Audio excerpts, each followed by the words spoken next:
Hello everyone, আসসালামু আলাইকুম। আশা করছি সবাই অনেক ভালো আছেন। আজকের মজার রেসিপিটি আরব দেশের শিরখুরমা।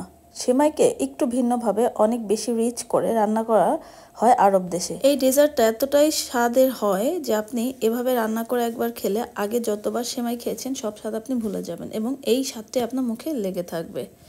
সাধারণ দুধ সেমাইয়ের থেকে এই রান্নাটা বেশ ক্রিমি এবং এক্সট্রা রিচ হয়, যার কারণে স্বাদটাও অনেক বেশি পাওয়া যায়। চলুন তাহলে আমরা মূল রান্নাটায় চলে যাই। এখানে আমি 2 টেবিল চামচের মতো বাটার নিয়ে নিয়েছি। আপনাদের হাতের কাছে ঘি থাকলে অবশ্যই ঘিটা নিয়ে নেবেন। ট্র্যাডিশনাল এই রান্নাটা ঘি দিয়ে করা হয়, আমি আজকে ঘিয়ের পরিবর্তে বাটার নিয়ে নিয়েছি। বাটারটা যখন একটু মেল্ট হয়ে ঘিয়ের মতো ঘ্রাণ চলে এসেছে, সেই পর্যায়ে আমি এখানে 3 ধরনের বাদাম এবং কিশমিশ দিয়ে দিলাম। এগুলোকে ঘিয়ের মধ্যে ভেজে নেব। এই রান্নাটা শুরুর আগে যখন এই বাদাম আর কিশমিশগুলো ঘিতে ভাজা হয়, তখনই আপনার ঘ্রাণে সারাটা ঘর ভরে যাবে। 2 মিনিটের মতো সময় নিয়ে এগুলোকে একটু ভেজে নিয়েছি এবং গোল্ডেন কালার করে এগুলোকে তুলে রেখে এখন একই তেলের মধ্যে আমি 1 কাপ পরিমাণ সেমাই দিয়ে দিচ্ছি। 1 কাপের মধ্যে আপনারা 4 জন খেতে পারবেন, সেই পরিমাণ করে আমি আজকে দেখাচ্ছি। তারপর আপনারা পছন্দ মতো বাড়িয়ে বা কমিয়ে নেবেন। খুবই লো হিটে এই সেমাইটাকে আমি গোল্ডেন কালার করে মিনিট 5-এর মতো সময় নিয়ে ভেজে নেব, যাতে সেমাইটা খুব তাড়াতাড়ি কালার ধরে না আসে এবং অবশ্যই যেন পুড়ে না যায়, সেদিকেও খেয়াল রাখতে হবে। অনবরত নেড়ে চেড়ে সুন্দর একটা ভাজা ঘ্রাণ হলে সেই সময় আমি এটাকে নামিয়ে একটা সাইডে তুলে রেখে দেব।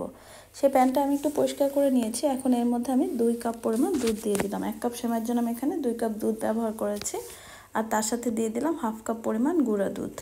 তার সাথে দিয়ে দিলাম 1/2 কাপের একটু কম কনডেন্স মিল্ক।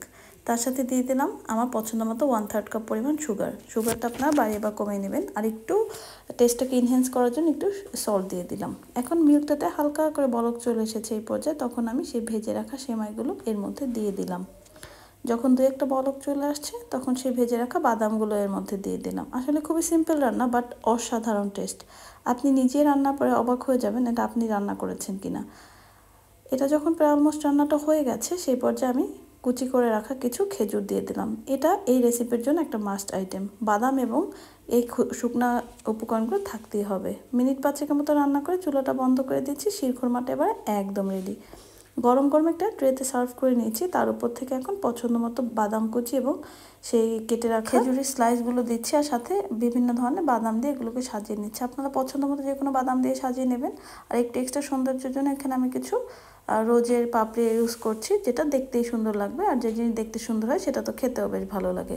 এভাবে সার্ভ করতে পারেন, গরম গরম খেতেও বেশ ভালো লাগে, বাট ফ্রিজে রেখে ঠান্ডা করে খেলে তো অসাধারণ। আজকের অসম্ভব মজার রেসিপিটি আশা করছি আপনাদের কাছে অনেক সহজ লেগেছে এবং ভালো লেগেছে। ভালো লাগলে প্লিজ একটি লাইক দিয়ে দেবেন, কমেন্ট করবেন, শেয়ার করবেন। আপনাদের লাইক, কমেন্ট, শেয়ারে আমাকে অনেক উৎসাহিত করে নতুন করে ভিডিও তৈরি করতে। আর অবশ্যই আমার চ্যানেলটিতে সাবস্ক্রাইব করে দেবেন যদি ভিডিও ভালো লেগে থাকে। দেখা হবে নেক্সট ভিডিওতে। সবাই ভালো থাকেন। আল্লাহ হাফেজ। আসসালামু আলাইকুম।